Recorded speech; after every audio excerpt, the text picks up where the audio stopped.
Hello friends, welcome to our YouTube channel Shiksha दीक्षा।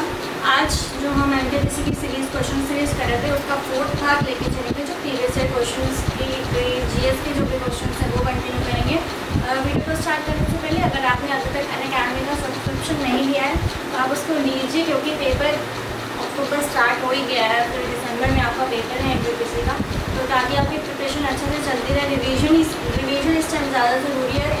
जो भी आप पहले से पढ़ चुके हैं उसका ज़्यादा से ज़्यादा रिवीजन ज़रूरी है। आप टेस्ट सीरीज़ या एसटी वगैरह दोगे, उससे आपका ज़्यादा एडवांसमेंट होगा। तो सब्सक्रिप्शन जब आप लोगे तो हमारा रेफरल होगी शिक्षा 10, उसको अप्लाई करने पर जो मैक्सिमम डिस्काउंट है वो आपको मिलेगा। साथ ही साथ एक और चीज़ जो हमने आपको बताया था एनटीपीसी के चैंपियनशिप, आईआईपी एनटीपीसी के चैंपियनशिप के बारे में, तो उस पर आप गौर करिए।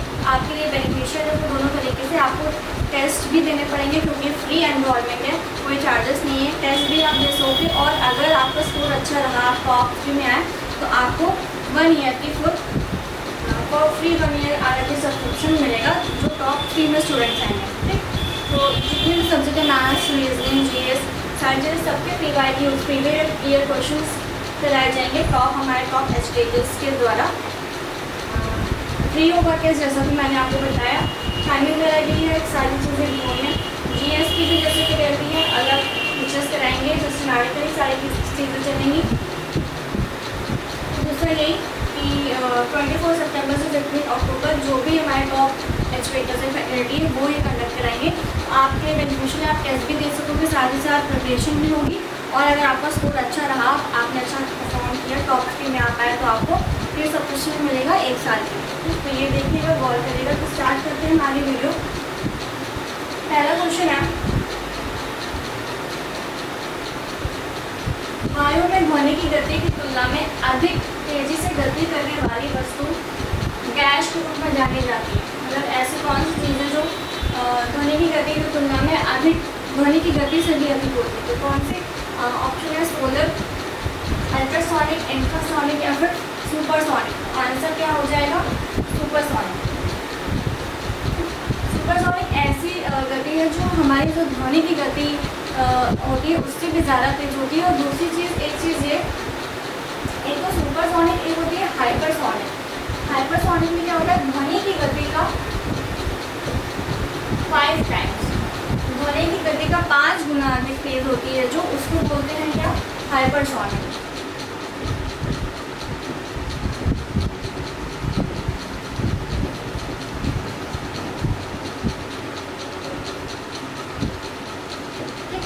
सुपरसोनिक जैसे हमने समझा कि वायु में ध्वनि की गति की तुलना में अधिक तेजी गति करने वाली तो कौन सी? सुपरसोनिक। और ध्वनि की गति का 5 गुना ज़्यादा अधिक, तो उसको क्या कहते हैं? हाइपरसोनिक। ठीक, सेकेंड क्वेश्चन है, किसको चश्मे की सहायता से ठीक नहीं किया जा सकता? ठीक नहीं पूछा है। ऑप्शन है हमारे पास दूरदृष्टि दोष, निकट दृष्टि दोष, थर्ड ऑप्शन है मोतियाबिंद या फिर हाइपरमेट्रोपिया। अच्छा, यहाँ पे क्वेश्चन पेपर का ही क्वेश्चन है। निकट दृष्टि और हाइपरमेट्रोपिया, मतलब दूरदृष्टि और हाइपरमेट्रोपिया सेम ही होते हैं। ठीक, तो उन्होंने ऑप्शन में भी ये मेंशन किया हुआ था। तो क्वेश्चन क्या हो गया कि चश्मे की सहायता से ठीक नहीं कर सकते हैं। तो ऑप्शन है दूरदृष्टि दोष, निकट दृष्टि दोष, मोतियाबिंद या हाइपरमेट्रोपिया। आंसर क्या हो जाएगा? मोतियाबिंद। हम सभी को पता है ऑपरेशन वगैरह इसका होता है, क्योंकि ये टर्म आए हैं हमारे पास दूरदृष्टि और निकट दृष्टि। तो ये देख लेते हैं एक बार। तो दूरदृष्टि जैसे बोला है, दूरदृष्टि में क्या होता है? अच्छा, इसको काफ़ी बार कंफ्यूजन हो जाती है इससे कि दूरदृष्टि दोष में क्या होता है, निकट दृष्टि दोष में।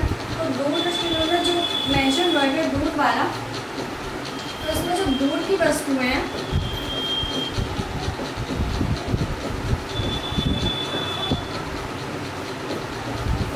वो साफ दिखाई देती है, स्पष्ट दिखाई देती है। और जो पास वाली हैं वो स्पष्ट नहीं दिखाई देती।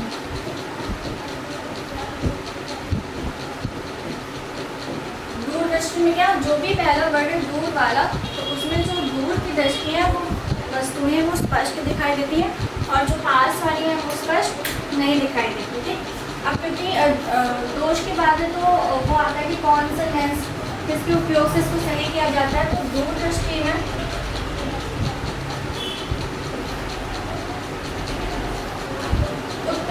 द्वारा इसको सही किया जाता है। उत्तल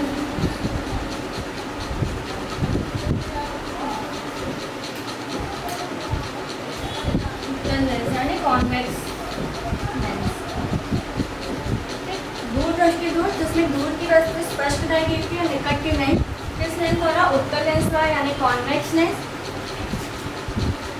दूसरा है हमारे पास हमारा निकट दृष्टि दोष।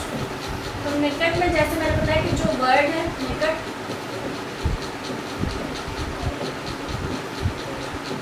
तो निकट में पास की स्पष्ट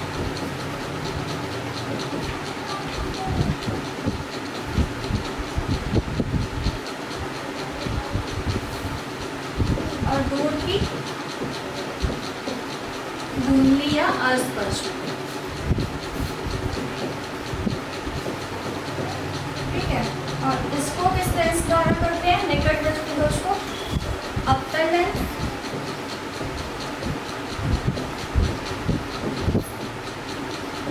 यानी कॉन्केव। ठीक, तो हमने क्या क्या पढ़ा? दूर दृष्टि में दूर की वस्तु स्पष्ट और पास की स्पष्ट नहीं अस्पष्ट। कौन से लेंस द्वारा? तो उत्तल लेंस द्वारा। निकट दृष्टि दोष में निकट की वस्तु स्पष्ट और दूर की अस्पष्ट। कौन सा लेंस? अवतल यानी कॉन्केव लेंस। ठीक, और ये तो मैं पढ़ेगी किससे? तो हो गया। ठीक है, आगे बढ़ते हैं नेक्स्ट क्वेश्चन। क्वेश्चन थर्ड है, पूर्ण सूर्य ग्रहण कब होता है? तो ऑप्शन है चंद्रमा पृथ्वी से अधिकतम दूरी पर हो, या जब चंद्रमा पृथ्वी की छाया में प्रवेश करे, सूर्य चंद्रमा और पृथ्वी एक सीधी रेखा में हो, या फिर सूर्य चंद्रमा और पृथ्वी एक सीधी रेखा में ना हो। इसका आंसर क्या हो जाएगा? जब सूर्य चंद्रमा और पृथ्वी एक सीधी रेखा में हो। जो ये लाइन है सूर्य चंद्रमा और पृथ्वी एक सीधी रेखा में हो, उसको क्या बोलते हैं? इसको सिजगी के नाम से जाना जाता है।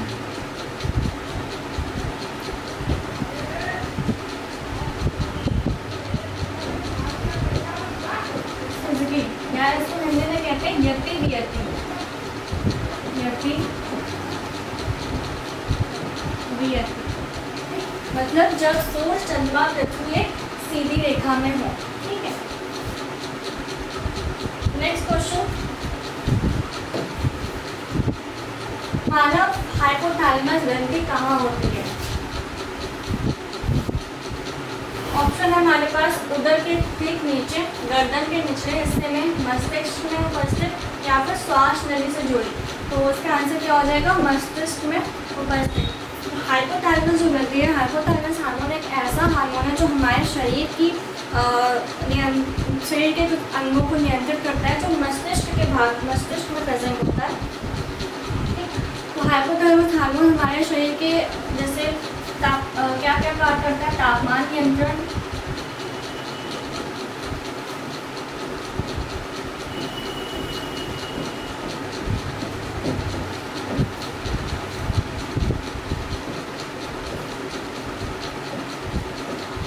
जल संचालन, भूख प्यास नींद आदि।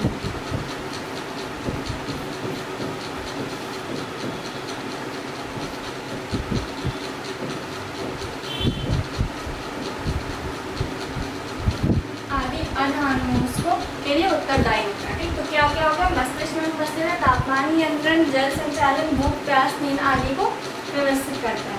नेक्स्ट क्वेश्चन लेते हैं। नेक्स्ट है भारतीय अंतरिक्ष अनुसंधान संगठन की स्थापना कब की गई थी? ये हम लोग ने पिछले लेक्चर में भी कवर किया था, इसरो के बारे में क्वेश्चन था उसमें भी, उसमें उसकी शाखा के बारे में पूछा था। तो एंट्रिक्स हमने पढ़ी थी। तो ऑप्शन है 1969, 1962, 1971 या 1975। तो कब स्थापना की गई थी? तो 1965 में। इसरो का फुल फॉर्म आपको पता ही है, इंडियन स्पेस रिसर्च ऑर्गेनाइजेशन। हम इसके बारे में पहले वाले वीडियो में भी डिस्कस कर चुके हैं।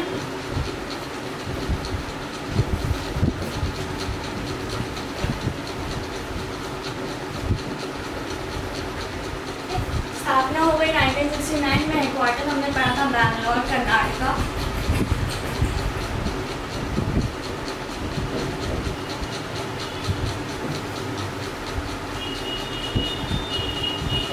ठीक है, ये हो गया इसको। स्थापना कब हुई थी? 1965 9 है। नेक्स्ट क्वेश्चन है, रंग के निम्नलिखित समूहों में से किस समूह के रंग सामान्यतः प्रकाश प्राथमिक रंगों के रूप में जाने जाते हैं? मतलब प्राथमिक रंग माने प्राइमरी कलर्स जिसको बोलते हैं।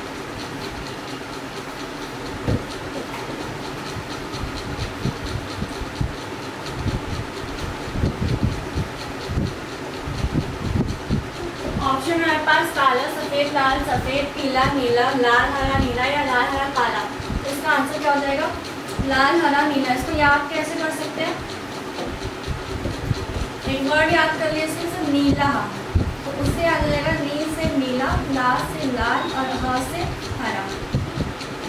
इस वर्ड से आप कौन से 3 कलर में याद कर सकते हो? कौन से? ब्लू, रेड और ग्रीन। दूसरी चीज़, अच्छा, इन तीनों कलर्स को जब मिलाते हैं, मतलब red plus green plus blue को, तो कौन सा कलर बनता है? वाइट कलर बनता है। ठीक है,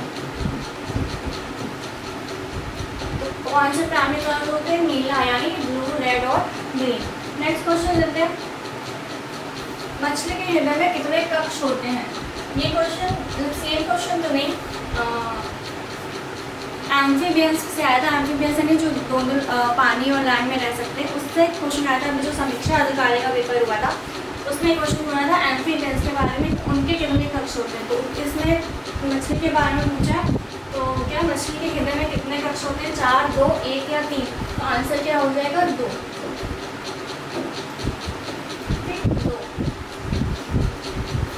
मछलियों में 2 होते हैं, और जो एम्फीबियंस जैसे मैंने आपको बताया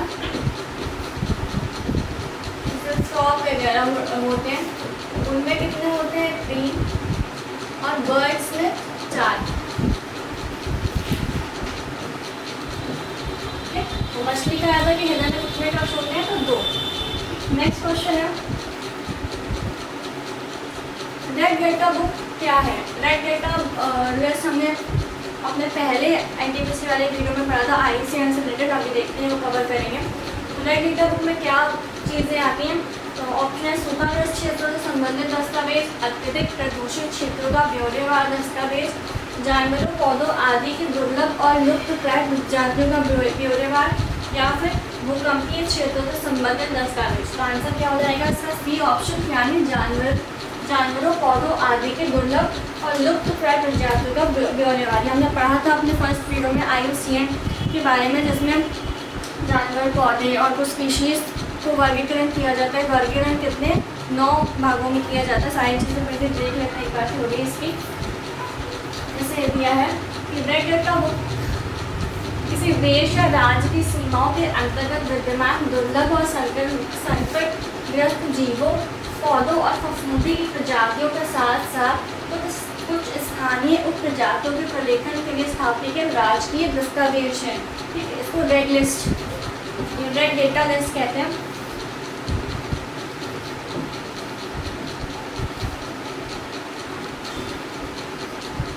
रेड डेटा लिस्ट भी कहा जाता है, नाम से जाना जाता है। इसे IUCN द्वारा प्रकाशित किया जाता है। IUCN हमने पढ़ा था क्या?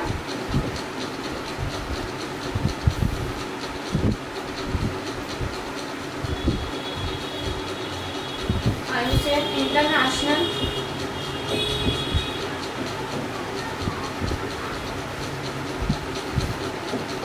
Union for conservation of nature. ठीक है, ये पढ़ा था। और इसका हेडक्वार्टर कहाँ पे है? ग्लैंड, स्विट्जरलैंड में।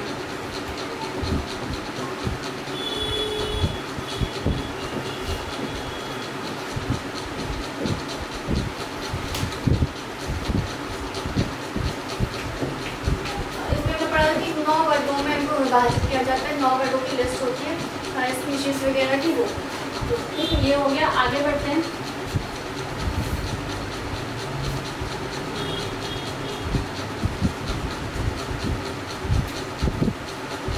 लेडी विद द लैम्प के नाम से किसे जाना जाता है? क्वेश्चन आया, लेडी विद द लैम्प के नाम से किसे जाना जाता है? तो क्या हो गया?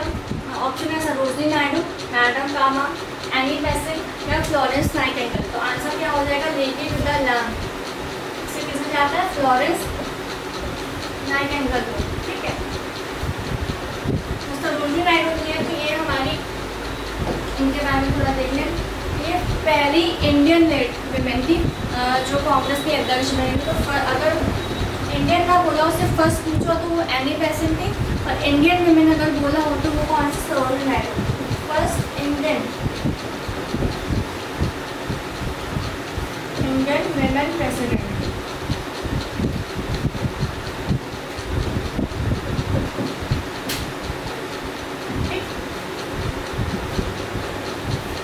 एनी बेसेंट जैसे मैंने बताया कि बस फर्स्ट पूछा हो, first women president of INC।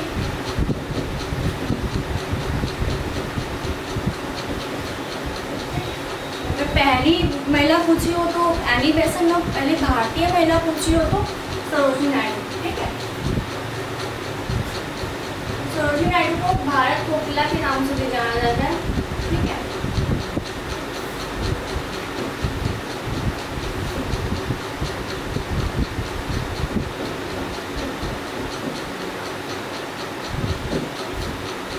Question था lady with the lamp Florence Nightingale हो गई, और जो ऑप्शन था उसको साथ में डिस्कस करेंगे। नेक्स्ट क्वेश्चन है, निम्न में से गंगा नदी की सहायक नदी कौन सी है? तो ऑप्शन है हमारे पास गंडक, तुंगभद्रा, ब्यास या फिर मानस। आंसर क्या हो जाएगा? गंडक। गंडक नेपाल, ठीक है, नेपाल की मुख्य नदी है, और ये भारत में गंगा की सहायक नदी है। और आंसर क्या होगा हमारा कि निम्न में से गंगा नदी की सहायक नदी कौन सी है? तो आंसर हो गया गंडक नदी। आगे चलते हैं। रॉ का पूरा नाम क्या है? फुल फॉर्म पूछा है, royal agency for warform regional aviation wing, read after writing या रिसर्च एंड एनालिसिस विंग। तो रॉ का फुल फॉर्म पूछा तो आंसर क्या हो जाएगा? D option, research and analysis wing. रॉ के बारे में इसकी स्थापना तो हुई थी 1968 में हुई थी। रॉ का मुख्य कार्य क्या है कि आतंकवादियों से को रोकना, उनसे रिलेटेड चीज़ें साइड देखना, और विदेशी जो सूचनाएं मिलती हैं उनका पता लगाना, जो भी जासूस वगैरह होते हैं, बहुत सारी चीज़ें रॉ का कार्य होता है। तो स्थापना कब हुई थी रॉ की? 1968 में। नेक्स्ट क्वेश्चन है, कौन सा जलडमरू भारत और श्रीलंका को अलग करता है? ऑप्शन है नेहरू जलडमरू, बास जलडमरू, पाक जलडमरू या फिर डंगर जलडमरू। आंसर क्या हो जाएगा? सी ऑप्शन, पाक जलडमरू। इसके बारे में थोड़ा देखते हैं कि पाक जल संधि द्वीपीय राष्ट्र श्रीलंका के उत्तरी प्रांत के मन्नार जिले और भारतीय राज्य तमिलनाडु के मध्य स्थित जलडमरू मध्य, किसके? श्रीलंका के उत्तरी प्रांत मन्नार जिले और भारतीय राज्य तमिलनाडु के मध्य स्थित जलडमरू मध्य है।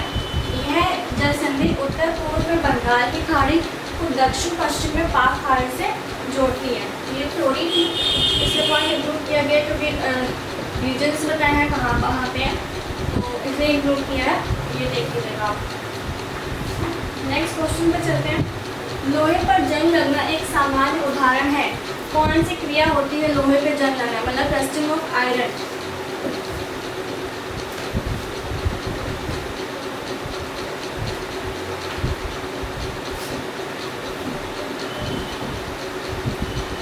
रस्टिंग ऑफ आयरन, लोहे पर जंग लगना। ऑप्शन है भौतिक परिवर्तन का, ऊष्माक्षेपीय परिवर्तन का, रासायनिक परिवर्तन का या ऊष्माशोषी परिवर्तन का। वो ऑप्शन क्या हो जाएगा? रासायनिक परिवर्तन, यानी केमिकल रिएक्शन।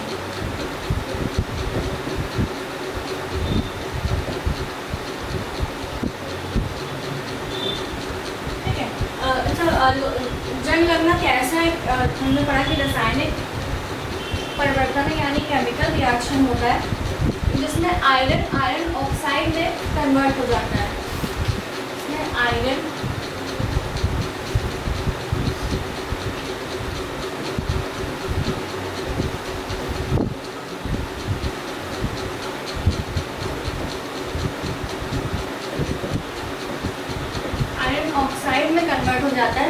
मतलब जब लोहे में ऑक्सीजन या पानी का जुड़ाव होता है, या हम दूसरे वर्ड में ऐसा समझ सकते हैं इसको कि जब लोहे के साथ आयरन के साथ ऑक्सीजन और पानी मिलता है,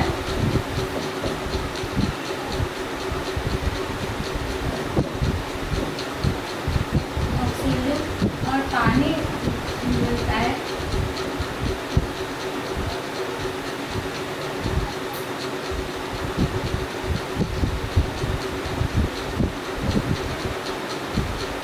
तो आयरन हाइड्रोक्साइड बन जाता है।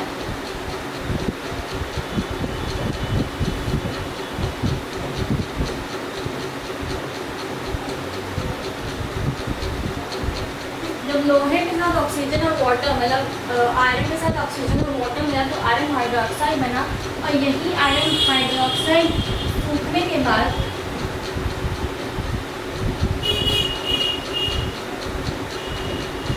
फेरिक ऑक्साइड,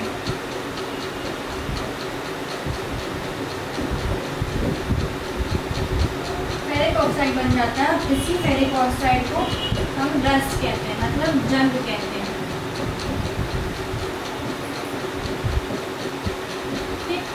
जब लोहे के साथ ऑक्सीजन और पानी मिला तो आयरन हाइड्रोक्साइड बन गया, और यही आयरन हाइड्रोक्साइड सूखने पे फेरिक ऑक्साइड बन जाता है, जिसको हम रस्ट यानी जंग कहते हैं। ठीक, तो वही क्वेश्चन था कि लोहे पर जंग लगना कैसा उदाहरण है, तो ये केमिकल परिवर्तन और रासायनिक परिवर्तन है। ठीक, नेक्स्ट क्वेश्चन है, कांचीपुरम स्थित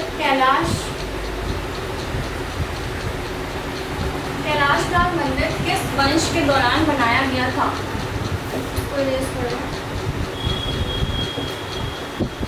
क्वेश्चन है, कांचीपुरम स्थित कैलाशनाथ मंदिर किस वंश के दौरान बनाया गया था? ऑप्शन चोल, पांड, चेर या पल्लव। इसका आंसर क्या हो जाएगा? पल्लव। तो कैलाशनाथ मंदिर है, ये पल्लव वंश के राजा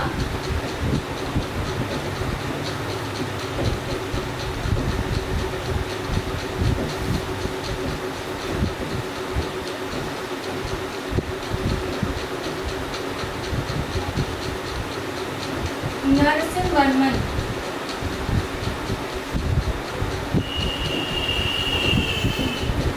द्वितीय के द्वारा 685 से 705 ईस्वी में बनाया गया था। इसके द्वारा कैलाशनाथ मंदिर जो है पल्लव वंश के शासक नरसिंह द्वितीय द्वारा 685 से 705 ईस्वी के दौरान बनाया गया था। इसके जो इस मंदिर का जो अग्रभाग और जो टावर था वो इनके पुत्र महेंद्र वर्मन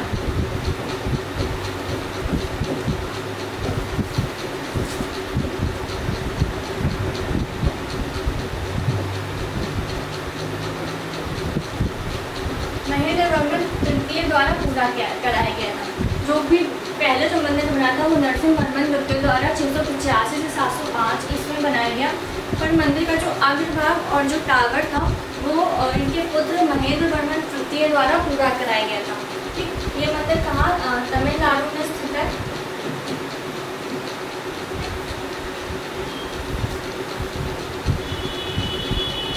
और यह मंदिर द्रविडियन वास्तुकला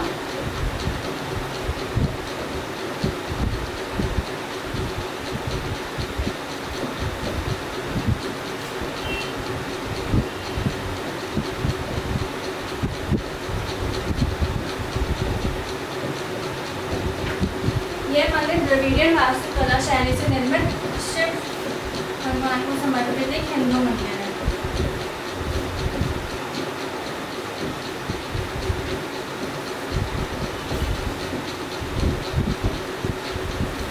क्या क्या देखिए हमने इस मंदिर का निर्माण इनके द्वारा नरसिंह वर्मन द्वारा 685 से 705 ईस्वी में कराया गया। मंदिर का जो और अग्रभाग और टावर था वो इनके पुत्र महेंद्र वर्मन तृतीय द्वारा करवाया गया पूरा। मंदिर तमिलनाडु में स्थित है और ये मंदिर द्रविडियन वास्तुकला शैली से निर्मित शिव भगवान को समर्पित एक हिंदू मंदिर है। तो आंसर क्या हो जाएगा इसका? पल्लव। ठीक है, आगे नेक्स्ट क्वेश्चन देखते हैं, लास्ट क्वेश्चन है। नेक्स्ट है, डीजल रेल इंजन कारखाना कहाँ पर स्थित है? तो ऑप्शन है चित्तरंजन, वाराणसी, सिकंदराबाद या इरुपुर। तो डीजल रेल इंजन का कारखाना कहाँ पर स्थित है? वाराणसी। नेक्स्ट क्वेश्चन है, लास्ट क्वेश्चन है हमारा, निम्न में से जल में किस प्रदूषक के कारण मिनीमाटा रोग होता है? ऑप्शन है सैल्मोनेला, मिथाइल मर्करी, सीसा या फिर परक्लोरेट। मिनीमाटा रोग किसके कारण होता है? मिथाइल मर्करी के कारण। मिनीमाटा रोग मर्करी की अधिकता से होता है ये रोग। 1956 में पहली बार जापान के मिनीमाटा शहर में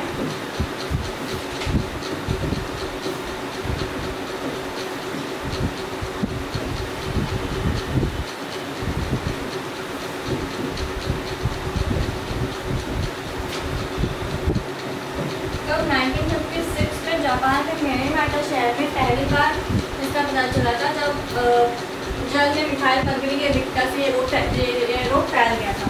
ठीक, तो कब हुआ था? 1956 में पहली बार। तो किसकी अधिकता से होता है ये? तो ये मिथाइल मर्करी की अधिकता से। ठीक,